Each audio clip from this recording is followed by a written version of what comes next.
Tara mga bossing, tayo po magluto po tayo ng adobong manok. Ayan po. Bale, hindi na po natin pinakita yung ano niyan.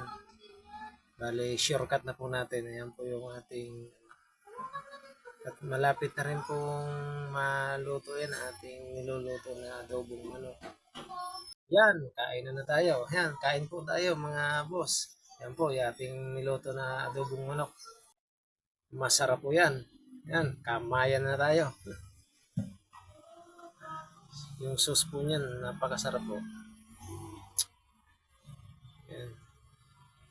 Ka-jamming ko dyan yung aking anak.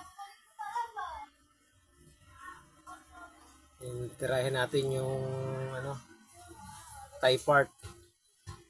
Mas masarap yung may mga buto-buto eh. Sarap ngatain.